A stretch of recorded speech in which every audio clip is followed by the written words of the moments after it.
Gloria a Dios, mis hermanos. Bien, pues vamos a dedicar este tiempo a la palabra de nuestro Dios.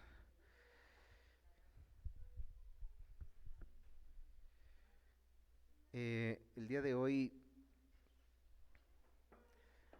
los capítulos, los versos que hemos de estudiar, pues son bastantes, así que quiero ir, pues lo más pronto que pueda, obviamente sin diluir nada de la palabra de Dios. Así que vamos a continuar con nuestra serie eh, expositiva a esta serie del mensaje de Cristo a las 7 iglesias del Apocalipsis. Y bueno, pues vamos a ir a Apocalipsis. Ya estudiamos los versos del 1 al 8 y hoy vamos a continuar, gracias. Vamos a continuar con el verso 9 al 20. Am, Vamos a darle lectura y vamos a orar a nuestro Dios. Apocalipsis 1, versículos 9 al 20. Vamos a darle lectura y vamos a posteriormente orar a nuestro Dios. Sígalo con su vista y dice de la siguiente forma. Yo, Juan, vuestro hermano y copartícipe vuestro en la tribulación, en el reino y en la paciencia de Jesucristo. Estaba en la isla llamada Patmos por causa de la palabra de Dios y el testimonio de Jesucristo. Yo estaba en el Espíritu en el día del Señor y oí detrás de mí una gran voz como de trompeta que decía: Yo soy el Alfa y el Omega, el principio y el último. Escribe en un libro lo que ves y envíalo a las 7 iglesias que están en Asia, a Éfeso, Esmirna, Pérgamo, Tiatira, Sardis, Filadelfia y Laodicea. Y me volví para ver la voz que hablaba conmigo, y vuelto vi 7 candeleros de oro, y en medio de los 7 candeleros a uno semejante al Hijo del Hombre, vestido de una ropa que llegaba hasta los pies y ceñido por el pecho con un cinto de oro. Su cabeza y sus cabellos eran blancos como blanca lana, como nieve, sus ojos como llama de fuego, y sus pies semejantes al bronce bruñido, refulgente como en un horno, y su voz como estruendo de muchas aguas. Tenía en su diestra 7 estrellas, de su boca salía una espada aguda de 2 filos, y su rostro era como el sol cuando resplandece en su fuerza. Cuando le vi, caí como muerto a sus pies, y él puso su diestra sobre mí, diciéndome: No temas, yo soy el primero y el último, y el que vivo y estuve muerto, mas he aquí que vivo por los siglos de los siglos. Amén. Y tengo las llaves de la muerte y del Hades. Escribe las cosas que has visto, y las que son, y las que han de ser después de estas. El misterio de las 7 estrellas que has visto en mi diestra, y de los 7 candeleros de oro. Las 7 estrellas son los ángeles de las 7 iglesias, y los 7 candeleros que has visto son las 7 iglesias. Incline su rostro y vamos a orar. Amado Dios, a ti la honra, a ti la gloria, oh Padre. Y ahora en este momento, Dios, dispuestos a escuchar tu palabra, dispuestos con oídos atentos a hacerlo, Padre. Te pedimos que quites todo lo que no es de ti, Señor, pensamientos que no sean de ti, preocupaciones que no sean de ti, que nosotros podamos dejarlas a un lado, Dios, y estar enfocados en ti. Por eso necesitamos de ti, de tu Espíritu Santo, porque nos reconocemos faltos.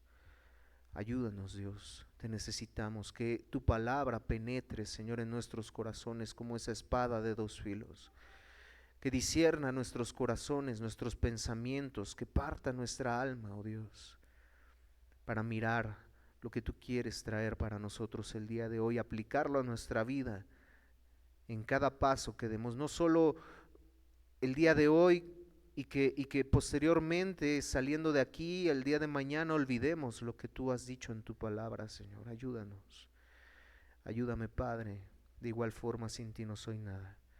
Guíame, que las palabras que hables, Señor, no sean palabras mías, sino tuyas, Padre, a través de mí solamente, como un instrumento en tus manos. Soy falto sin ti, Padre. Úsame solo como ese vaso, Señor, en tus manos. Y todos y cada uno de nosotros, no solo mis hermanos, sino yo mismo, podamos mirar lo que tu palabra trae el día de hoy a nosotros.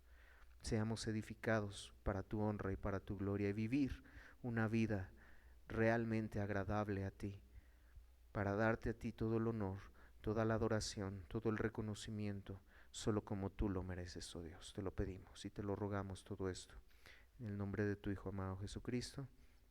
Amén. Amén, mis hermanos. Bien, pues esta semana yo compartía en el grupo de WhatsApp de la iglesia, que tenemos como iglesia, unos videos donde se mostraba cómo una institución mundial como la ONU, bueno, en teoría tendría que resguardar los derechos de todos los seres humanos, lanzaron un informe en estos meses que se resume de la siguiente manera, como lo mencionaba el pastor en el video. La libertad religiosa termina donde comienzan los derechos LGBT. Bueno, muchos tuvieron la oportunidad de ver el video, muchos tuvieron la oportunidad de mirar lo que está sucediendo.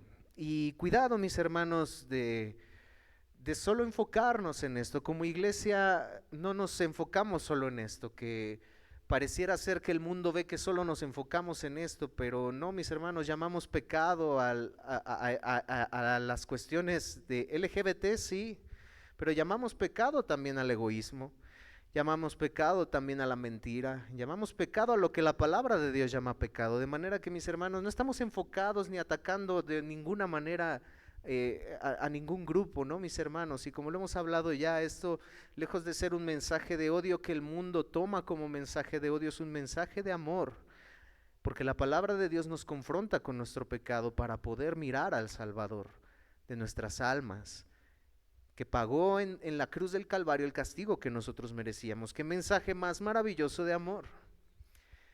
Tengamos ese cuidado, mis hermanos, porque no solamente estamos enfocados en eso. Llamamos pecado al que es orgulloso, llamamos pecado al que ha adulterado, llamamos pecado al que ha fallado a Dios.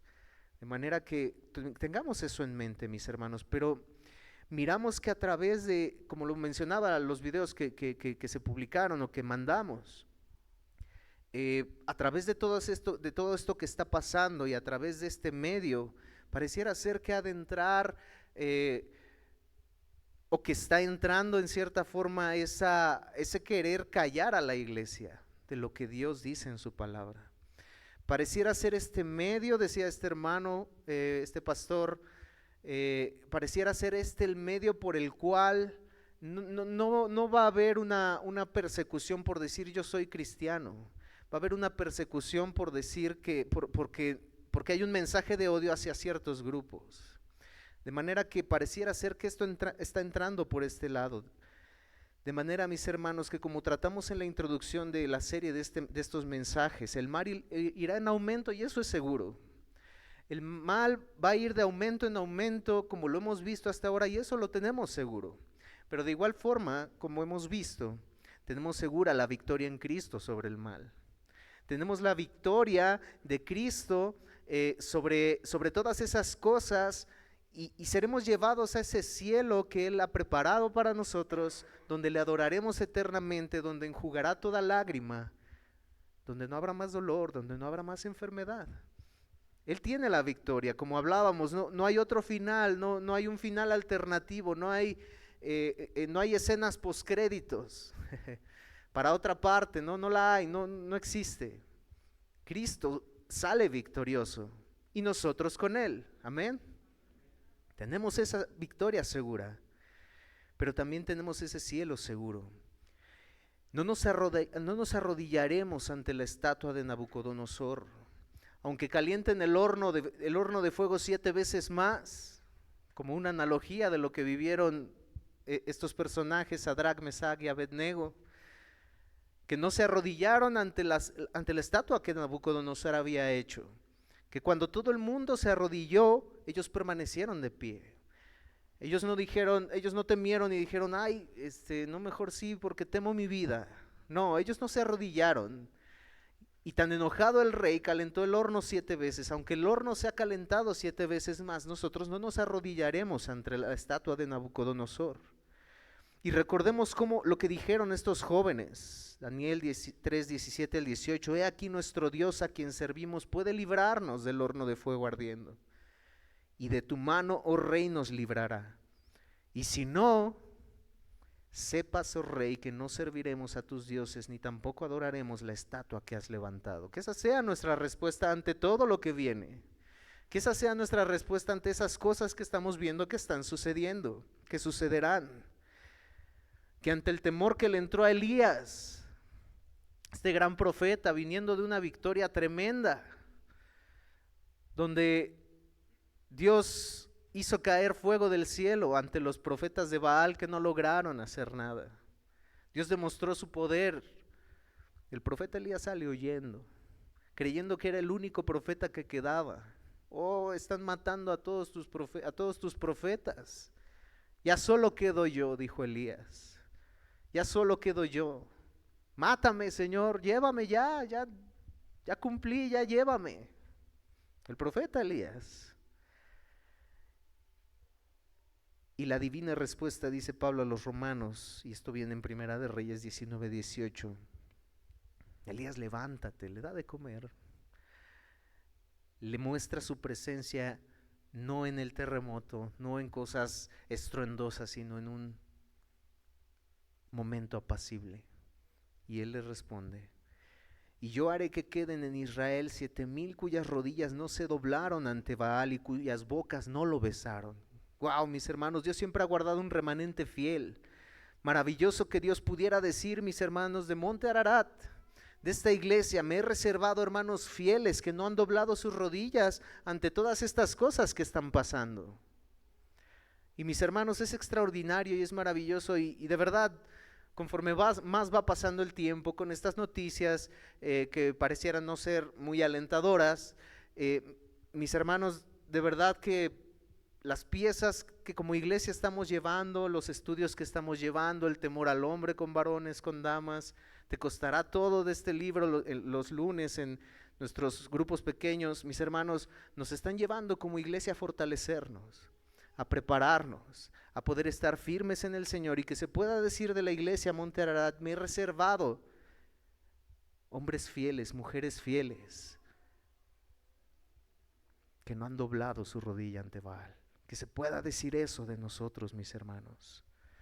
A Esmirna, una de las iglesias que estaremos estudiando, una de las iglesias a las que a las que Cristo no les dijo nada malo, ya lo estaremos viendo.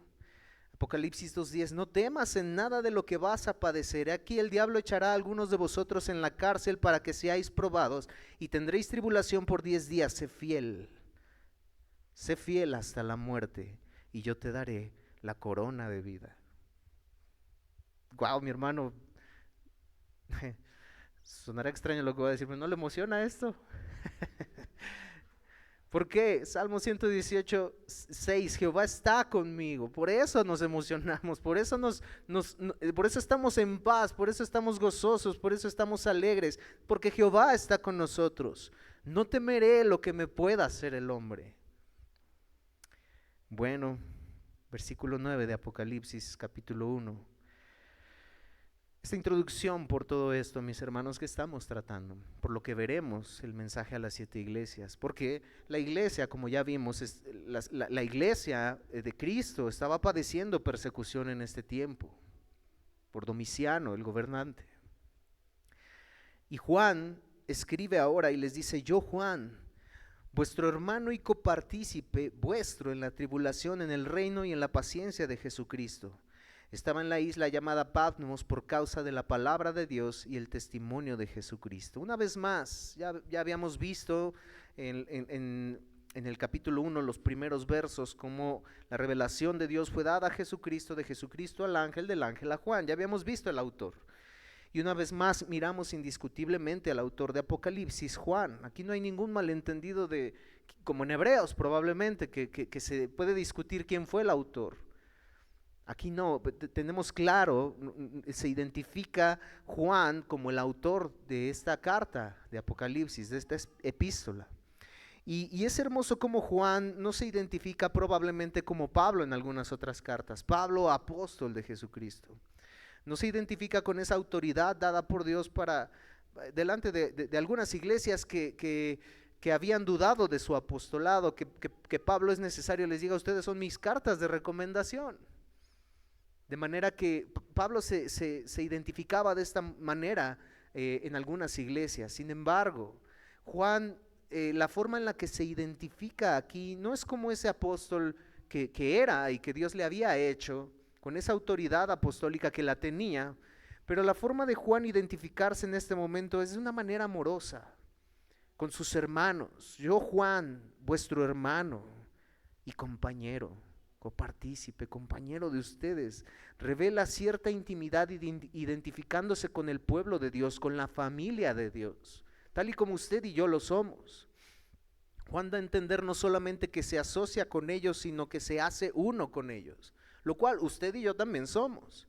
Somos unos, nos dolemos los unos de los otros, nos alegramos y nos gozamos cuando alguien está gozoso. Lloramos con los que lloran, nos alegramos con los que se alegran, oramos por los que están en aflicción. Somos uno, mis hermanos, somos uno. Pablo a los Efesios habla de esa unidad en el Espíritu que como iglesia tenemos. De manera que revela esta intimidad identificándose Juan con ellos, haciéndose copartícipe, compañero de tres cosas: de la tribulación, en el reino y en la paciencia de Jesucristo. De la tribulación, como si Juan les estuviera diciendo: hermanos, no están solos. Hermanos, yo estoy pasando lo mismo que ustedes están pasando. Hermanos, eso que tú estás sufriendo, lo estamos sufriendo todos y somos compañeros de ese sufrimiento. Yo te entiendo, yo sé por lo que estás pasando. Qué hermoso saber que no estamos solos, amén, mis hermanos. Qué hermoso saber que no estamos solos en este mundo pasando solos esas cosas. Si nosotros nos sentimos solos es porque queremos. Si nosotros nos sentimos solos, mis hermanos, batallando solos algunas batallas, algunas peleas, es porque queremos pasarlas solos. Pero no, mis hermanos, voltea a su alrededor y mire, tiene hermanos en Cristo con los cuales podemos luchar esas peleas. Vamos a 2 Corintios 1 y vamos a leer rápidamente lo que Pablo dice a los Corintios. 2 Corintios capítulo 1, hermoso verso. Voy a leer rápidamente del verso 3 al 7. Mire, mi hermano, no estamos solos. 2 Corintios 1, 3 al 7. Bendito sea el Dios y Padre de nuestro Señor Jesucristo, Padre de misericordias y Dios de toda consolación, el cual nos consuela en todas nuestras tribulaciones. ¿Para qué? Para que nos quedemos ahí, pues Dios te consoló, gloria a Dios, saliste victorioso, bueno, quédate callado. No, ¿para qué? Gloria a Dios que saliste adelante, avante de esa situación. Ya deja a los demás ahí que pasen sus pruebas y que Dios los saque adelante como te sacó a ti. No, el cual nos consuela en todas nuestras tribulaciones, para que podamos también consolar a los que están en cualquier tribulación, por medio de la consolación con que nosotros somos consolados por Dios. Porque de la manera que abundan en nosotros las aflicciones de Cristo, así abunda también por el mismo Cristo nuestra consolación a través de la iglesia. Pero si somos atribulados es para vuestra consolación y salvación, o si somos consolados es para vuestra consolación y salvación, la cual opera en el sufrir las mismas aflicciones que nosotros también padecemos. Y nuestra esperanza respecto de vosotros es firme, pues sabemos que así como sois compañeros en las aflicciones, también lo sois en la consolación. Es claro lo que menciona Juan, es claro lo que menciona Pablo. Pablo mencionaba lo mismo que mencionaba Juan. Somos compañeros en las aflicciones, pero aún más somos compañeros en la consolación. Mis hermanos, es un mandato de Dios, consolarnos los unos a los otros. No quedarnos recluidos y permanecer ahí, bueno, Dios, aquí tú y yo. Ya lo hemos hablado, ya lo hemos dicho con anterioridad.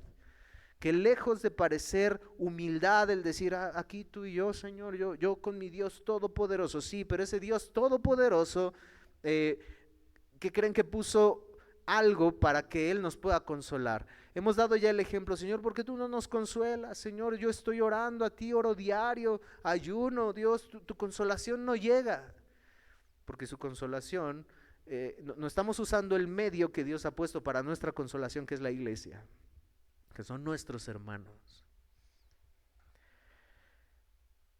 Eso, lejos de ser humildad, es egocentrismo. Yo y Dios, yo nada más aquí, y Dios, nada más, nadie más. Yo puedo solo. No, no podemos solos. No podemos solos, mis hermanos.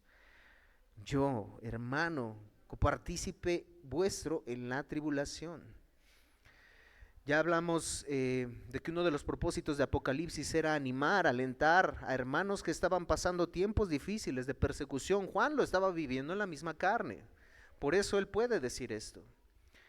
Juan estaba en Patmos, desterrado por el emperador Domiciano, y la causa era una sola. Juan la menciona: por causa de la palabra de Dios y del testimonio de Jesucristo. ¿No suena algo familiar al video que acabamos de ver? Patmos era una isla bien pequeñita. No sé si tenemos ahí la imagen de Patmos. A ver si la ve, porque está tan chiquita que...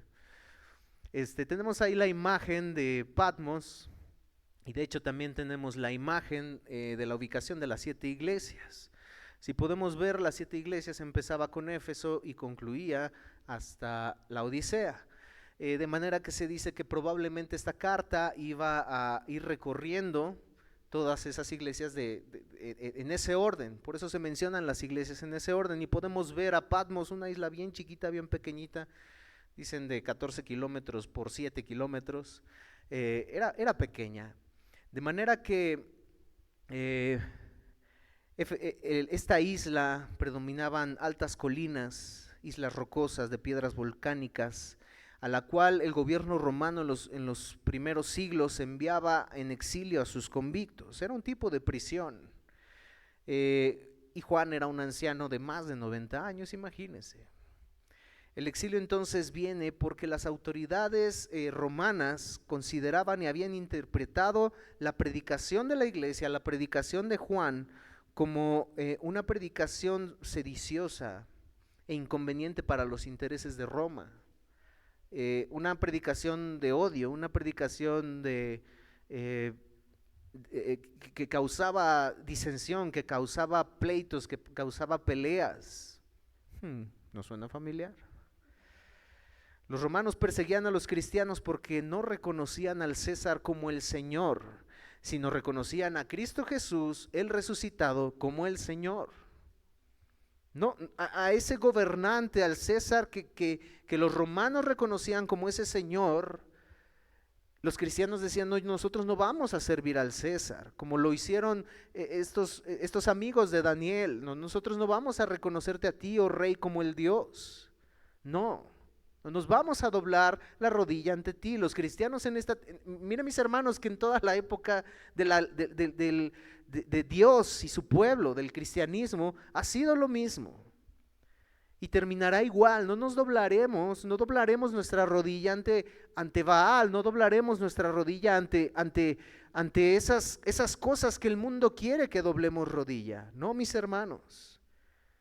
Juan había proclamado y enseñado con fidelidad la palabra de Dios y lo llevó a ser exiliado en esta isla por causa de la palabra de Dios y el testimonio de Jesucristo. Juan diciéndoles: yo soy compañero en la tribulación, yo sé lo que ustedes están viviendo, yo sé por lo que ustedes han estado pasando. No solo en las tribulaciones, sino ahora Juan dice: en el reino también. ¿A qué se refiere esto? Tiene relación también el reino con la tribulación. ¿Cómo por qué? En el mundo, en este mundo, mis hermanos, uno va estrechamente unido al otro. El reino y la tribulación van unidos. La palabra de Dios nos lo enseña. Dios a través de su Hijo Jesucristo nos ha trasladado de las tinieblas al reino de la luz, al reino de su amado Hijo. En Colosenses 1:13 lo vemos esto. Pablo fue apedreado en Listra. Pablo sana a un cojo, obviamente a través de la obra del Espíritu Santo. Pablo sana a un cojo y la multitud reconoce a Pablo y a Bernabé como dioses. Y los quieren venerar y los quieren adorar y les quieren ofrecer sacrificios, a lo cual Pablo les dice, no, ¿qué les pasa? Arrepiéntanse de sus pecados. De manera que unos judíos de Antioquía persuaden a la multitud y apedrean a Pablo. No como que más o menos lo apedrearon, no lo apedrearon, lo golpearon, de manera que lo sacaron, dice la palabra de Dios, que lo sacaron de la ciudad arrastrando, porque parecía que estaba muerto Pablo. Y entonces Pablo se levanta, los discípulos rodean a Pablo, se levanta, predica la palabra, vuelve a Listra, donde lo apedrearon, regresa donde uno diría, no, Pablo, pues ya no vuelvas, ya no regreses. No, ahí va Pablo a predicar. Hechos 14:22. O sea, vuelve Pablo a Listra, donde lo apedrearon, donde los que estaban ahí miraron lo que sucedió, y Pablo regresa confirmando los ánimos de los discípulos. Uf, qué ánimo Pablo, ¿eh?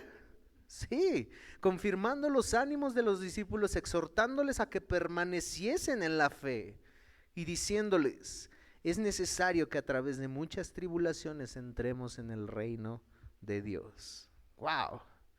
El reino de Dios está relacionado con esas tribulaciones, el reino de Dios está relacionado con eso. Como ciudadanos del reino de Dios, los cristianos experimentan presión constante de parte de quienes son enemigos de Dios y de su palabra, de su pueblo, de la iglesia. De manera que Apocalipsis relata de manera especial cómo se intensifica esa tribulación a medida que el reino se acerca. O sea, se intensifica y se ha de intensificar. Por eso decimos en nuestra introducción y seguimos diciendo, la tenemos segura, mis hermanos. ¿Qué? Tenemos seguras varias cosas. Nuestra salvación en Cristo Jesús, para aquel que está en Cristo Jesús. Tenemos seguro ese cielo que Él preparó para nosotros. Tenemos segura la victoria en Cristo, pero tenemos segura también la tribulación. Tenemos segura que esa maldad va a ir de aumento en aumento. Pero Juan menciona otra cosa que también está relacionada y están íntimamente relacionadas, la paciencia, en la paciencia de nuestro Señor Jesucristo. Juan la menciona con frecuencia en Apocalipsis como uno de los rasgos característicos del cristiano, del que sigue a Cristo. La palabra de principio a fin nos muestra que miembros del reino deben por necesidad sufrir y resistir, sufrir y ser pacientes. Pablo a Timoteo 3:12-14 le dijo Pablo a Timoteo, y también todos los que quieren vivir piadosamente en Cristo Jesús, ¿qué va a pasar?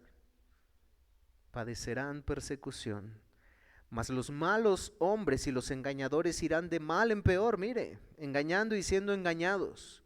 Pero le dice Pablo a Timoteo, tú vas a ver esto, vas a mirar, Timoteo, que el que quiere vivir piadosamente tiene que padecer persecución, y vas a mirar a tu alrededor que malos hombres, engañadores van a ir de mal en peor. De verdad, mis hermanos, no es lo que estamos viendo. De verdad nos vemos, para nosotros es lógico mirar, oye, ¿quieres respeto tú para ti? Y yo te respeto, pero tú no me respetas a mí de verdad, es lógico. Pero irán de mal en peor, engañando y siendo engañados. Pero la recomendación de Pablo a Timoteo es la que Juan participa con la iglesia. Pero persiste tú, sé paciente tú en lo que has aprendido y te persuadiste, sabiendo de quién has aprendido. Persiste, sé paciente. Y voy a mencionar algunas cosas que vimos en grupos pequeños sí fue este lunes, ¿verdad? De esta semana. Alguno podrá decir, como estudiábamos en grupos pequeños este lunes, pues pues no, si cuesta tanto seguir a Cristo, no, yo no le sigo, yo ¿para qué le entro? Pues no, oye, la invitación que me estás haciendo como que, pues no, no, o sea, quién va a querer padecer, no? De manera que, pues para qué, mejor disfruto la vida, a diestra, siniestra, en mi pecado, hago, deshago. Bueno, puede ser. Pero mencionábamos cómo este autor Steve Lawson dice, te costará todo para seguir a Cristo, pero te costará aún más si no lo sigues, te costará tu alma. O si puedes vivir como quieras, o si puedes hacer lo que quieras a diestra y a siniestra, pero tarde que temprano el juicio caerá sobre tu vida y el castigo eterno caerá sobre tu vida. Eso también está seguro. Eso también es seguro. La idea que Juan da aquí es permanecer firme bajo presión, manteniendo la confianza en Dios sin descuidar nuestro compromiso con Cristo. La perseverancia es una de las marcas del pueblo de Dios. La perseverancia en paciencia es una de las marcas del pueblo de Dios. Romanos 12, 11 al 12, en lo que requiere diligencia, no perezosos, no perezosos, fervientes en espíritu, sirviendo al Señor, gozosos en la esperanza. Tenemos una esperanza, aunque vemos todo lo que vemos, aunque seamos perseguidos, aunque seamos muertos, miramos, tenemos esperanza. Sufridos en la tribulación, pero constantes en la oración. Es la actitud del creyente ante situaciones dificultosas, es la actitud del creyente ante situaciones de tribulación. Entonces, ¿cómo se relaciona el reino tanto con la tribulación como la resistencia persistente? Romanos nos lo explica, Pablo en Romanos nos lo explica de una manera magistral. Pablo a los romanos lo explica de una manera extraordinaria. Romanos 8:18. Pues tengo por cierto que las aflicciones del tiempo presente no son comparables con la gloria venidera que en nosotros ha de manifestarse. Pablo empieza diciendo empieza diciendo en Romanos 8, más ninguna condenación hay para el que está en Cristo. Pero Pablo sigue su exposición y sigue diciendo, tengo por cierto algo. Oigan creyentes, para aquellas personas que creen que no, ¿cómo me voy a acercar ante tribulación? ¿Para qué? Mejor pues, vivo aquí mi vida tranquilito. No, es que esa tranquilidad no durará para siempre. Y en sí mismo el vivir en pecado no es tranquilidad. Lo sabemos nosotros. Pablo dice, tengo algo cierto, tengo algo seguro, que estas aflicciones del tiempo presente no son comparables con la gloria venidera que ha de manifestarse en nosotros. Sigue diciendo en 21, porque también la creación misma será libertada de la esclavitud de corrupción, porque sabemos que toda la creación, 22, gime a una y aún está con dolores de parto hasta ahora. Mis hermanos, vemos situaciones difíciles en el mundo, es por el pecado, es por lo que el mundo está gimiendo, el mundo está en dolores de parto. Y también ese mismo mundo será libertado, dice Pablo, 24-25, porque en esperanza, aquí está. Si nos preguntamos cómo relacionar el reino, oye, pues, entrando en tribulación, padeciendo de verdad. Pero ¿cómo lo relacionamos eso con la resistencia paciente? Aquí está en el 24-25 de Romanos 8, porque en esperanza fuimos salvos. Pero la esperanza que se ve no es esperanza, porque lo que alguno ve, ¿para qué esperarlo? ¿Para qué esperarlo? Pero si esperamos lo que no vemos, con paciencia lo aguardamos. Con paciencia lo aguardamos. Aquello que tú ves, pues ¿para qué lo esperas? Aquello que tú ves, no tienes, la paciencia ni existe, porque ya lo viste, ya lo tienes, ya lo comprobaste. Pero mis hermanos, Pablo dice, pero si esperamos lo que no vemos, con paciencia la guardamos. Tal y como lo tenía Moisés claro. Prefirió padecer, decidió no ser llamado hijo de la hija de Faraón y tener todos esos deleites que ofrecía Egipto. Dijo, él prefirió padecer con el pueblo porque tenía la mirada puesta en el galardón. tenía la mirada puesta en el galardón. Y es lo que el autor a los Hebreos le dice más adelante en su capítulo 12, versículo 1 y 2. Nosotros, puestos los ojos en Jesucristo, el autor y consumador de nuestra fe, el cual no escatimó entregar su vida, sino que el gozo puesto delante de él entregó su vida para darte salvación a ti y a mí. ¿Qué esperas tú y yo? ¿Qué esperamos tú y yo de no padecer cuando Cristo padeció? No, mis hermanos. Decíamos el lunes, no es un viaje hablando de ese camino en el cristianismo, de ese camino del creyente. No es un viaje en el cual, digamos, el Rey soberano de este viaje nos ha pedido hacer algo que Él nunca ha hecho. No, mis hermanos, Él entregó su propia vida por ti y por mí, porque nosotros no hemos de entregar nuestra vida por Él. Por eso Pablo puede decir esto. Por eso sabemos que a los que aman a Dios, en 28:8, todas las cosas les ayudan a bien. Esto es, a los que conforme a su propósito son llamados para ser hechos conforme a la imagen de su Hijo Jesucristo.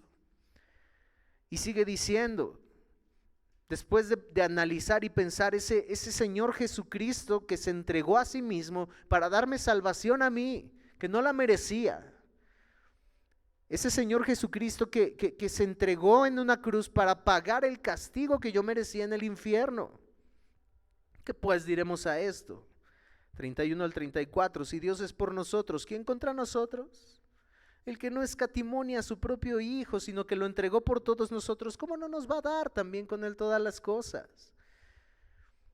¿Qué piensas tú de verdad que en esta vida, si tú rechazas ese camino, vas a vivir mejor? No, aquel que no escatimó a su propio Hijo, ¿cómo no nos dará con Él todas las cosas? ¿Quién acusará a los escogidos de Dios si Dios es el que justifica? ¿Quién es el que condenará si Cristo es el que murió, pero también el que resucitó? Y ahorita vamos a ver a Juan, a Cristo Jesús, hablando con Juan, diciéndole esta consolación que Pablo le está dando a los creyentes de Roma.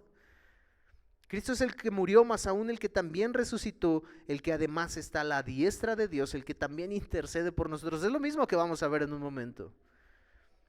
Y por eso Pablo puede decir con seguridad, 35 al 39, no, o sea, esta leve, por eso él puede decir esta leve tribulación momentánea. Porque ¿quién nos separará del amor de Cristo? ¿Tribulación? ¿Angustia? ¿Persecución? ¿Hambre? ¿Desnudez? ¿Peligro? ¿Espada? Como está escrito, dice Pablo a los romanos. No se preocupen, creyentes, con Cristo tienen todo. Con Cristo vas a poder todo, vas a tener riquezas, vas a tener... ¿Dice eso Pablo? No. Por causa de ti somos muertos todo el tiempo. Somos contados como ovejas de matadero. Pero antes que eso, esa leve tribulación momentánea.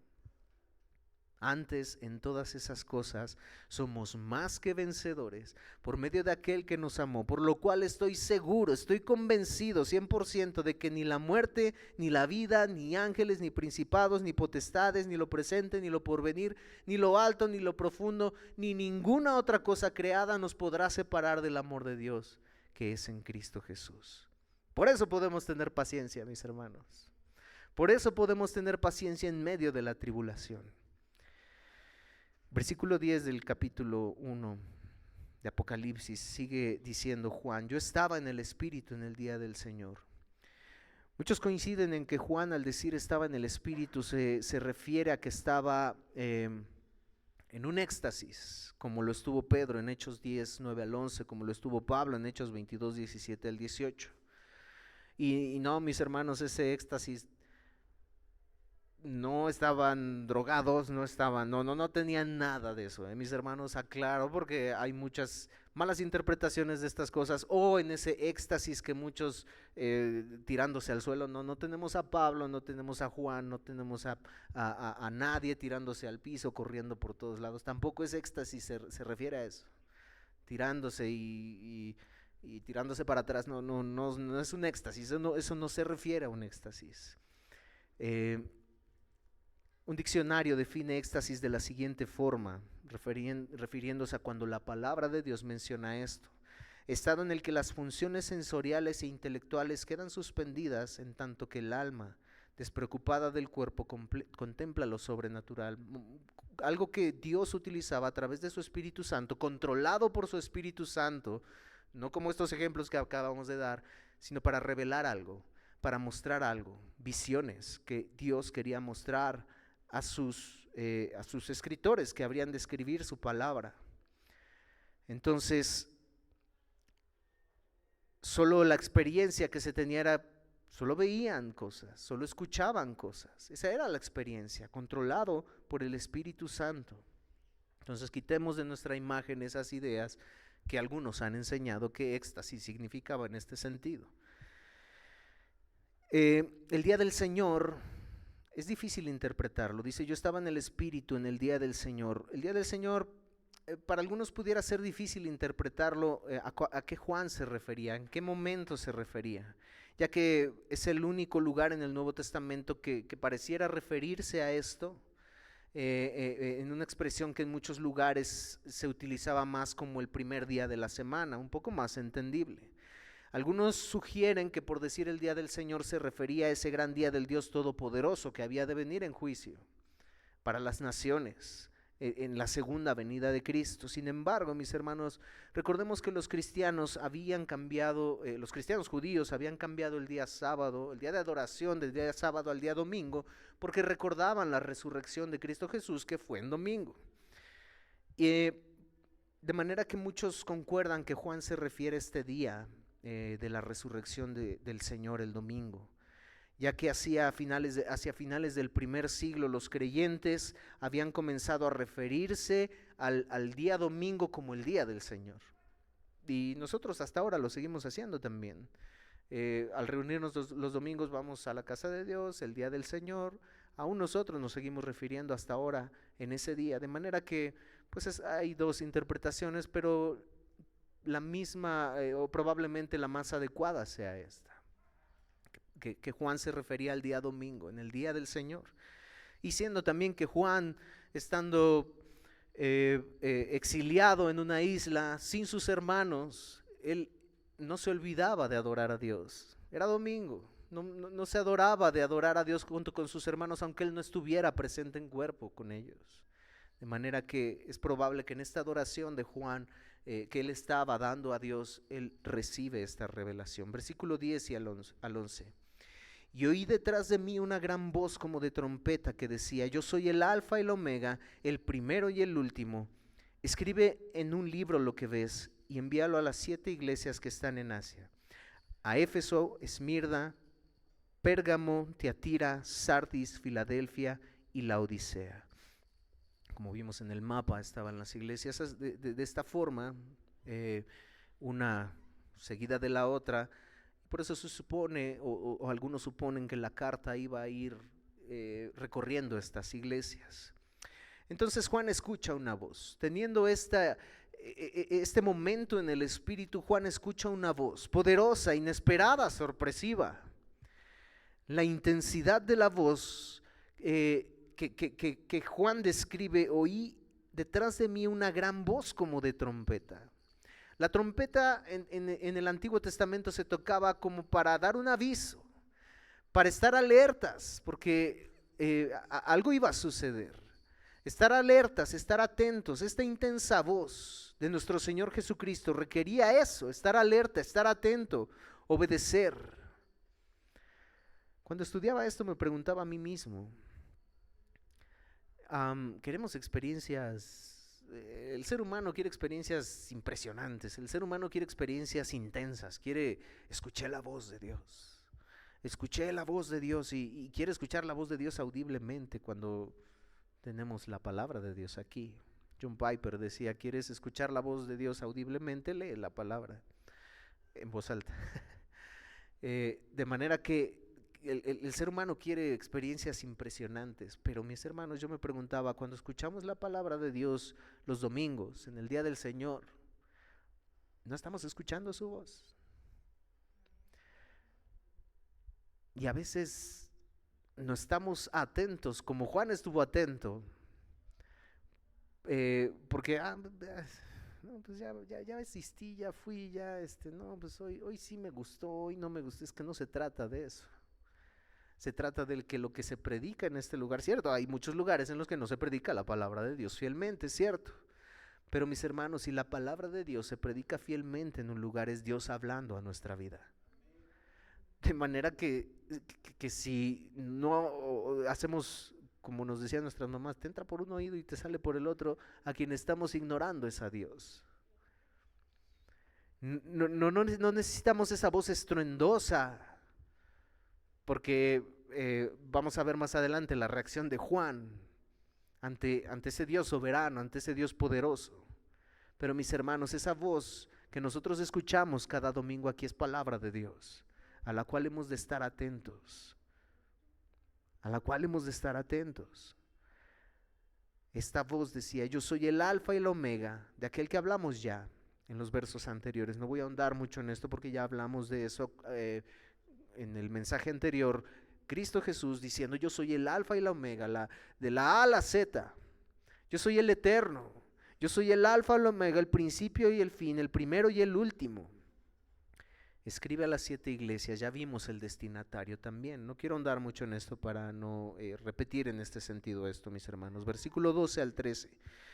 La reacción de Juan: y me volví para ver la voz que hablaba conmigo.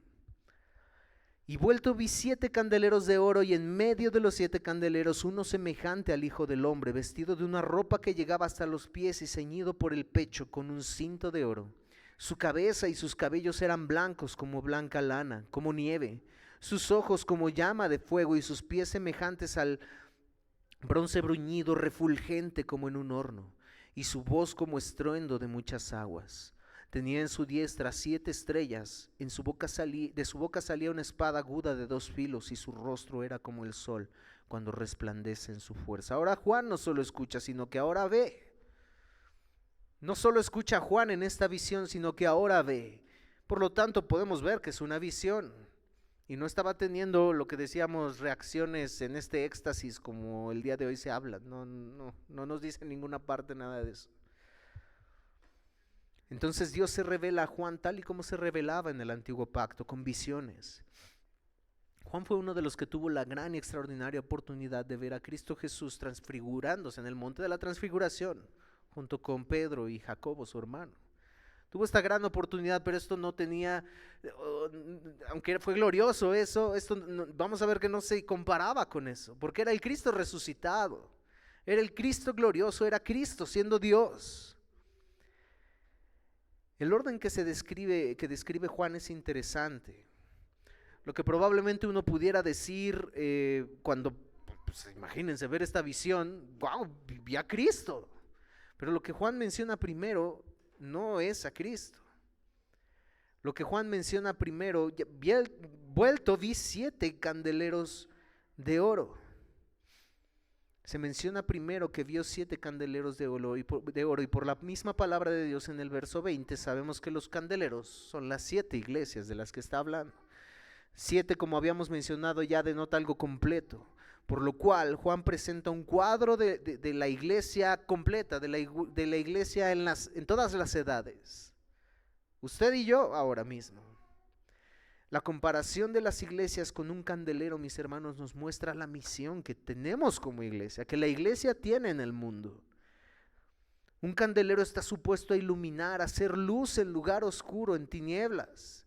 Y no lo decimos nosotros, lo dice la misma palabra de Dios, Jesús, en el Sermón del Monte. Mateo 5, 14 al 16. Vosotros sois la luz del mundo. Una ciudad asentada sobre un monte no se puede esconder.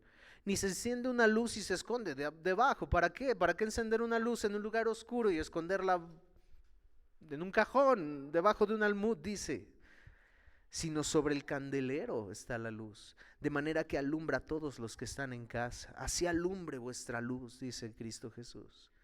Así alumbra tu luz. Así alumbre la luz de Iglesia Monte Ararat. La iglesia debe ser luz a un mundo que se encuentra en tinieblas. A eso hemos sido llamados, mis hermanos. Filipenses 2:15, ya estudiamos Filipenses. Pablo, hablando de los filipenses, les dice: para que seáis irreprensibles y sencillos, hijos de Dios, sin mancha. ¿En dónde? En medio de una generación maligna y perversa, en medio de la cual resplandecéis como luminares en el mundo. Aunque digan que no eres luminar, aunque digan que en lugar de luz eres tinieblas porque no estás de acuerdo con las nuevas ideologías. No, nosotros tenemos que ser luz. Esa luz no se esconde por temor al hombre. Esa luz no se esconde en un cajón, debajo de un almud, debajo de la cama, porque tiene miedo de alumbrar. No, esa luz tiene que alumbrar en una generación perversa y maligna, para mostrarles a través de la palabra de Dios su pecado, pero que hay salvación en Cristo Jesús, en amor y en misericordia. No olvidemos eso, mis hermanos, porque no nos confundamos. No somos una élite impresionante que, tú eres pecador. No, eso es arrogancia. Pablo a los romanos menciona eso: no seas arrogante, no seas arrogante, sino teme, dice Pablo a los romanos, hablando del pueblo de Israel, que habían sido utilizados para celos. Los gentiles le habían dado celos a los judíos, y le dice: tú no seas arrogante, como los judíos en un momento fueron. No, ustedes no sean arrogantes, sino teman. Nosotros no debemos de ser arrogantes. Nosotros somos los salvos, somos la iglesia sana, somos, háganse para allá. No, ellos necesitan misericordia, ellos necesitan amor, ellos necesitan lo que tú y yo necesitamos en algún momento: misericordia y amor para recibir la salvación de Cristo Jesús. Ellos la necesitan también. Es cierto, tenemos que confrontarlos con su pecado, porque solo a través de eso ellos mirarán a Cristo Jesús como el único y suficiente Salvador que necesitan del castigo eterno que ellos han de merecer, que tú y yo merecíamos. Así que no somos una superélite especial. No, en amor y misericordia amamos y compartimos el evangelio que una vez a nosotros nos libertó.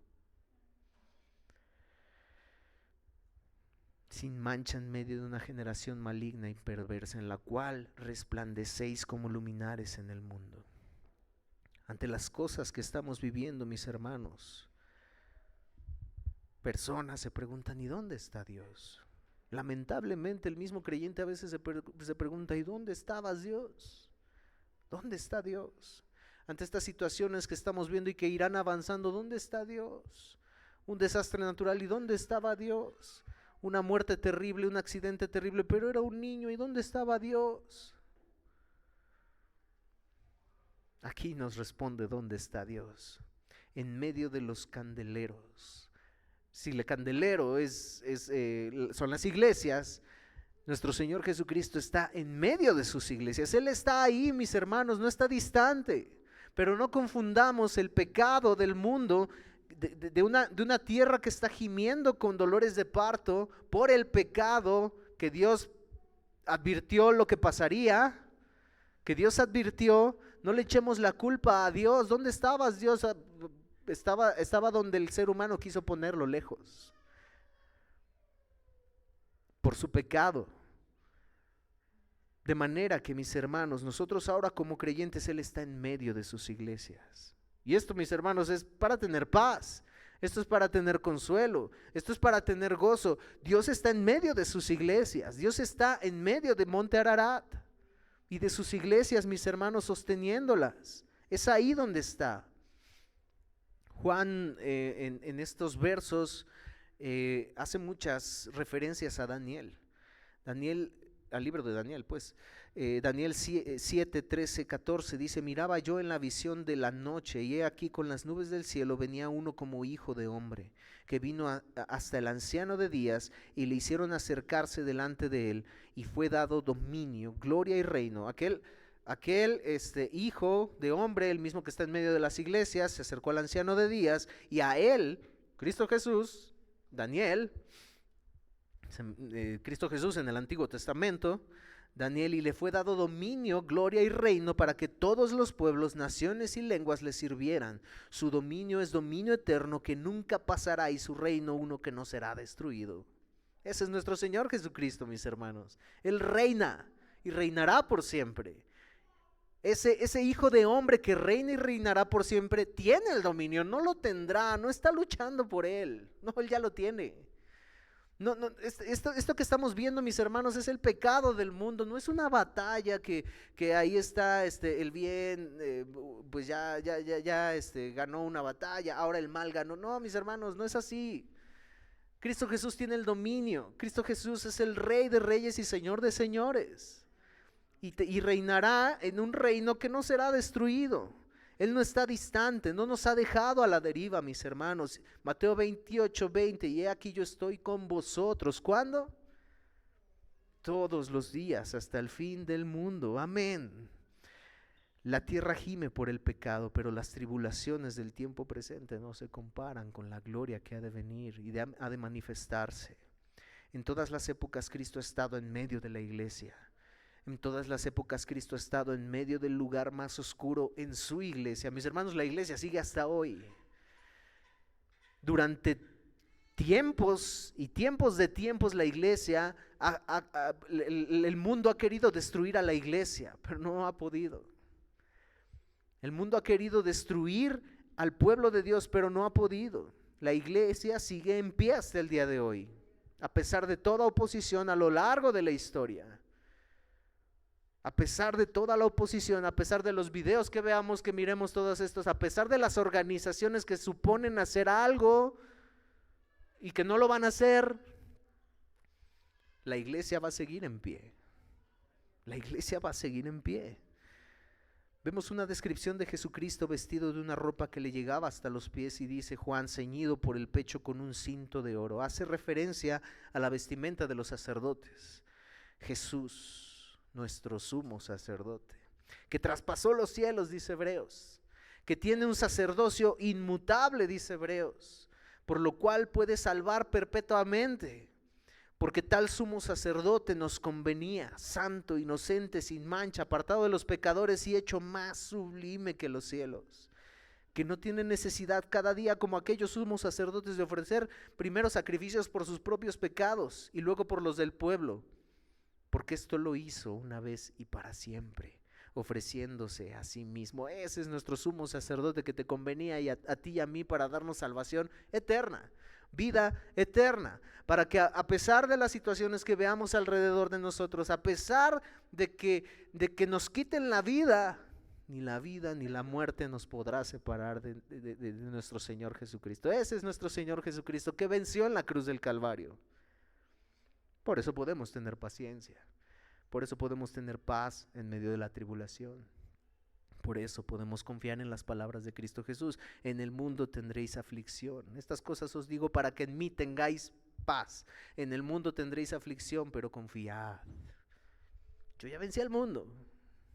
Yo ya vencí al mundo. Apocalipsis 1, 14, 15. Su cabeza y sus cabellos eran blancos como blanca lana, como nieve, sus ojos como llama de fuego y sus pies semejantes al bronce bruñido, refulgente como en un horno, y su voz como estruendo de muchas aguas. Sus cabellos blancos como blanca lana, representando la eternidad, pureza y santidad de Él. Sus ojos como llama de fuego. Nada se escapa, mis hermanos, de los ojos de Dios. Lo vamos a ver más adelante en un mensaje a las iglesias. Esos ojos como llama de fuego que penetran, que conocen, que escudriñan la mente, que si tú crees que te ocultaste de Dios al hacer algo, no, Dios lo sabe. Que si tú crees que eso que hiciste Dios no lo vio, no, Dios lo sabe. Dios escudriña tu corazón y sabe los pensamientos por lo cual lo hiciste. Ese acto que tú creíste que lo hiciste con un sentido bueno en tu corazón, pero en realidad no lo hiciste, eso Dios lo conoce. Esos ojos como de fuego, como llama de fuego. Hebreos 4:13, y no hay cosa creada, no la hay, no existe, que no sea manifiesta en su presencia. Antes bien, todas las cosas están desnudas y abiertos a los ojos de aquel a quien tenemos que dar cuenta. Wow. Hay que temer ante ese Dios, mis hermanos, en reverencia, en adoración a Él. Ese Dios con llamas de ojo de fuego, que conoce todas las cosas, es el que le dice a las iglesias: yo conozco tus obras. Monte Ararat, yo conozco tus obras. Sus pies como bronce bruñido, refleja el juicio. Pies que aplastarán a todos sus enemigos. Seguro también voz como el sonido de muchas aguas, la misma forma de esa voz estruendosa de muchas aguas que si usted ha estado en el mar, esas olas enormes que tienen un sonido estruendoso, esas cataratas. Digo, yo no he tenido oportunidad de estar en unas cataratas, pero me imagino que ha de ser todavía más estruendoso el sonido, ese sonido de las aguas que chocan contra las piedras, de esa voz que hay que estar atentos, que hay que escuchar, como esa voz que escuchó Juan como de trompeta. Versículo 16, tenía en su diestra 7 estrellas, de su boca salía una espada aguda de 2 filos, y su rostro era como el sol cuando resplandece en su fuerza. Este pasaje nos habla de 3 cosas: su mano derecha, su boca y su rostro. Su mano derecha se puede interpretar como esa fuente de poder y protección. Por eso el Hijo está sentado a la diestra del Padre. Y eso debe de darnos confianza. Hebreos 1:13, el cual, siendo el resplandor de su gloria y la imagen misma de su sustancia, y quien sustenta todas las cosas con la palabra de su poder, habiendo efectuado la purificación de nuestros pecados por medio de sí mismo, se sentó a la diestra de la majestad en las alturas. Esa seguridad y protección que Él nos da a través de que Él esté sentado a la diestra del Padre. Cuando Esteban fue apedreado, dice que él vio a Cristo Jesús sentado a la diestra del Padre, que estaba a la diestra de Dios, en persecución, a punto de ser muerto. Él vio a la diestra de Dios al Hijo. Esa espada de doble filo que salía de su boca, sin duda sabemos que la palabra de Dios es representada por su palabra, y la Biblia nos muestra en Hebreos 4:12 que su palabra es esa espada de 2 filos que penetra, que discierne los pensamientos. Pero en esta parte, esa misma palabra de Dios que sale ahora de la boca de Cristo Jesús se refiere al juicio. Apocalipsis 19:15, de su boca sale una espada aguda para herir con ella las naciones, y Él las regirá con vara de hierro. Juicio, de esa espada de 2 filos. Esa palabra que sale de su boca de doble filo va a destruir al anticristo. Segunda de Tesalonicenses 2:8, entonces se manifestará aquel inicuo a quien el Señor matará con el espíritu de su boca y destruirá con el resplandor de su venida. Él ejecuta juicio y lo hará a todo aquel que no haya venido a Cristo, mis hermanos. Esto es real, esto también es seguro. Ven a Cristo si no has venido a Él. Ven a Cristo si no has venido a Él, porque es terrible el juicio que ha de ejecutar Cristo Jesús a aquellos que no vinieron a Él. Su rostro como el sol cuando resplandece en su fuerza. El Jesucristo resucitado, resplandeciente más que cualquier otra cosa. Cosa que le llevó a Juan a reaccionar de una manera impresionante. Versículo 17, cuando le vi, caí como muerto. Cuando le vi, caí como muerto a sus pies. Un pastor predicando sobre este verso decía, infinidad, Moisés, Isaías, ahorita hablaremos de él, vieron la gloria de Cristo Jesús y la reacción que tuvieron es caer como muerto, y andan por ahí muchos diciendo, vi a Jesús, como si nada, te platiqué con Él. No, mis hermanos.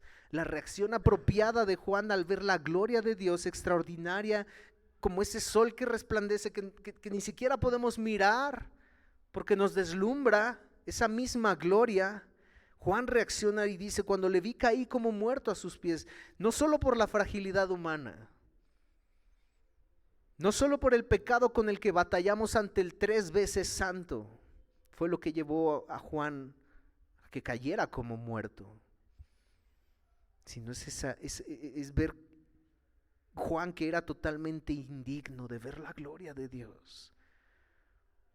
¿Y qué pasa? Sí, se murió. Sí, porque nadie puede ver la gloria de Dios, del Cristo resucitado por el pecado. No, wow. 17 al 18, y Él puso su diestra sobre mí, diciéndome, no temas. Ese Dios poderoso, maravilloso, misericordioso, refulgente, con ese Dios soberano, lleno de misericordia y de amor infinito. Hey, Juan, poniendo su diestra, su mano, hey, no temas, no temas. Me lleva a Isaías 41:13, porque yo, Jehová, soy tu Dios, quien te sostiene de tu mano derecha. y te dice: no temas, yo te ayudo. Ese es nuestro Señor Jesucristo. En medio de la tribulación, en medio de la tempestad. No temas, yo soy el primero y el último, el que vivo y estuve muerto, mas he aquí vivo por los siglos de los siglos. Amén. Y tengo las llaves de la muerte y del Hades. Oh, wow, qué confianza. Oh, wow, qué sublime paz y consuelo. Él te sostiene en el valle más oscuro y en la circunstancia más difícil. No estamos solos en este mundo hostil, todos los días hasta el fin del mundo.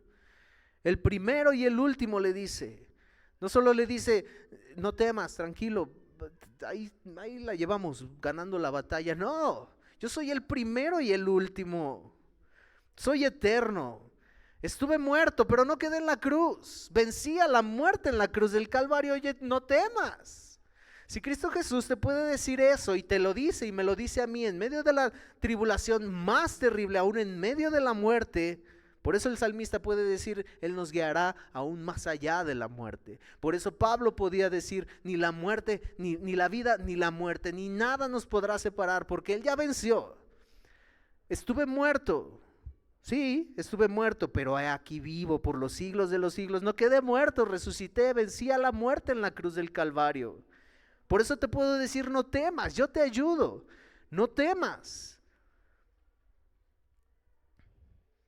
Y no solo eso, tengo las llaves de la muerte y del Hades.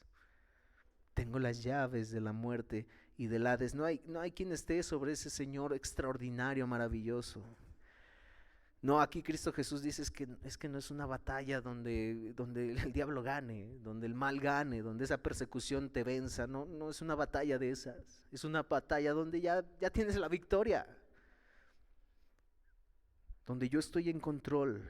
El pecado no gana, no triunfa. Nada va a quedar impune.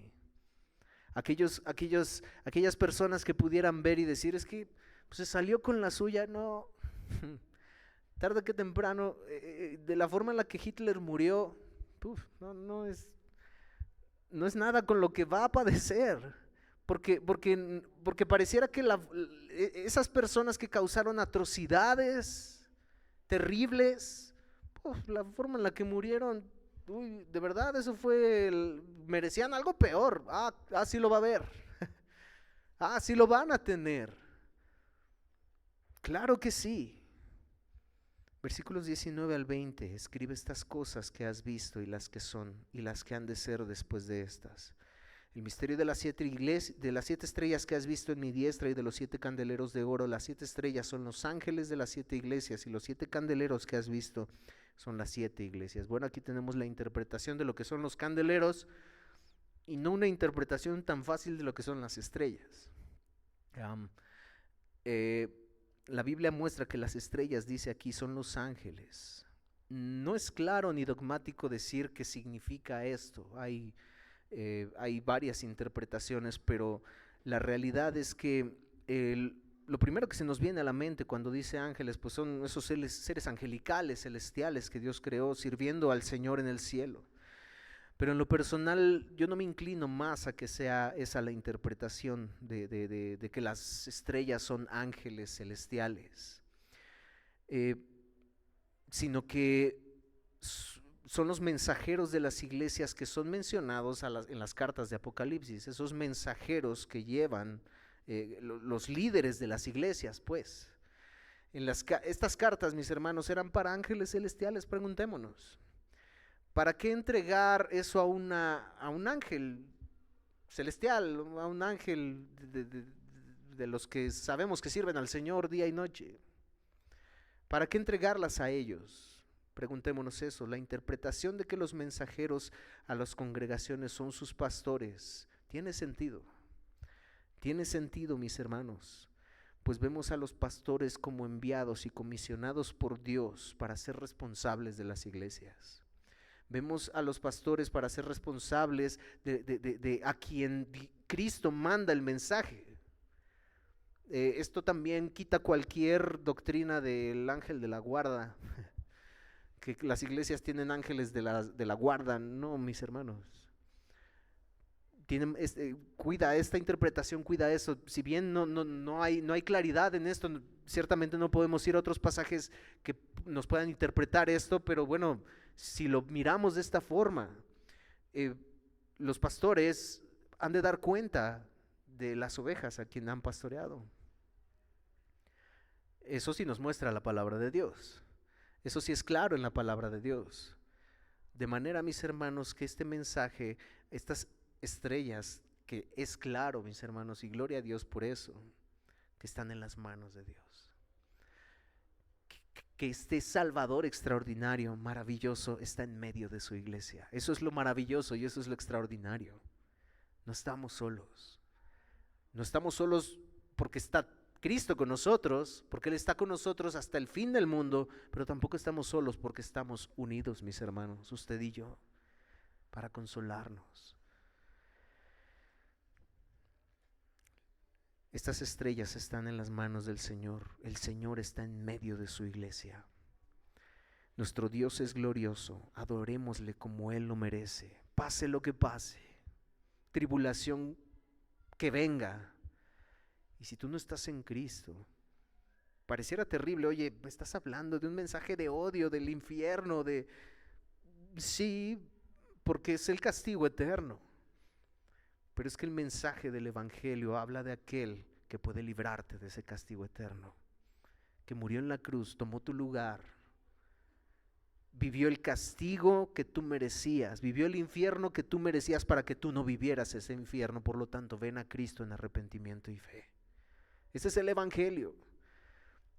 Es que tú me quieres espantar, sí, sí, porque es lo que la palabra de Dios dice, pero no solamente por quererte espantar, no ese es el sentido. Es el sentido de que la palabra de Dios te pueda confrontar con tu pecado. Es el sentido, no es nada más de, ay, ven a Cristo porque pues, para librarte del infierno. No es ese sentido de espantar que quiero decirte, no. Quiero espantarte por lo pecaminoso que tú y yo somos, que yo era también. Por lo pecaminoso de mi corazón que me llevó a confrontarme con la palabra de Dios y a decirme, eres pecador y mereces un castigo eterno por ese pecado, porque la paga del pecado es la muerte, es la separación de Dios. Pero Dios envió a su Hijo Jesucristo, pero Dios, que es rico en misericordia, con su gran amor con que te amó, aun cuando estabas muerto en tus pecados, envió a Cristo Jesús para darte vida. Por gracia eres salvo. Ese es el temor que yo quiero meterte, no al infierno en sí mismo, sino el temor de que estamos muertos en delitos y pecados y que necesitamos un Salvador. El temor de reconocer que nuestra vida sin Cristo es nada, pero que Él pagó, Él tomó ese lugar que tú y yo merecíamos y nos libertó de esa muerte eterna, pagando en la cruz del Calvario. Ven a Cristo en arrepentimiento y fe y sé librado de esa muerte eterna, de esa muerte segunda, de aquel que tiene las llaves del Hades, del infierno, el cual echará por siempre y eternamente ese lago de fuego, pero no solo a Satanás, sino a los que siguieron a él. Concluyo con esto, mis hermanos. Hablando de todo esto, del temor al hombre que no debe de estar, hablando de todo esto que como iglesia estamos estudiando, te costará todo seguir a Cristo. Te costará todo. Jim Elliot, este extraordinario misionero, dijo algo extraordinario. No es un tonto el que lo da, el que da lo que no puede conservar para ganar lo que no puede perder. No es un tonto el que da lo que no puede conservar. ¿Qué es? Esta vida, estas cosas efímeras, estas cosas con las cuales no nos iremos, riquezas, trabajos, conocimiento. Hermano, ¿está mal estudiar? No está mal, pero es que no se compara, no tiene comparación, no puede tener un lugar más allá de Cristo. Ninguna cosa puede tener el primer lugar en nuestra vida, sino solo Cristo. No es un tonto el que da lo que no puede conservar, aún la vida misma, para ganar lo que no puede perder. por Cristo Jesús. La victoria, la salvación es segura en Él, mi hermano. Pónganse de pie y vamos a orar.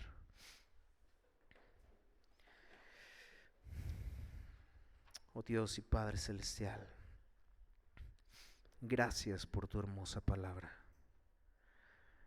Oh, gracias Dios, porque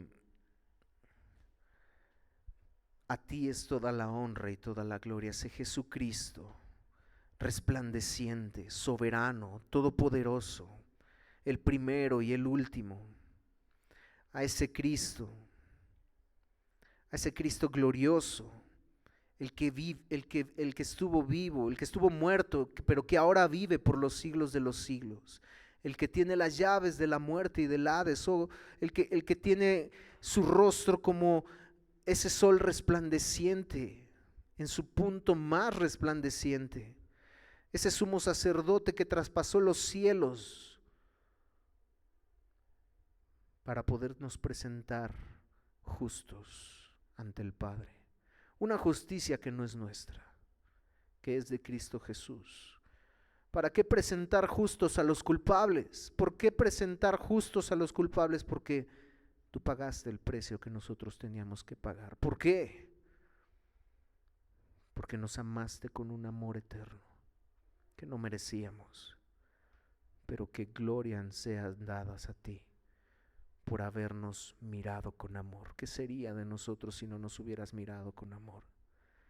Ayúdanos a predicar tu palabra fielmente en este mundo, a hacer luz en este mundo de tinieblas, a predicar tu palabra fielmente, aún cuando el horno lo eleven 7 veces más, aún cuando nos destierren en una isla, cuando vayamos a Patmos, si no literal, Señor, cierto, de manera que absolutamente nada nos cause mayor temor.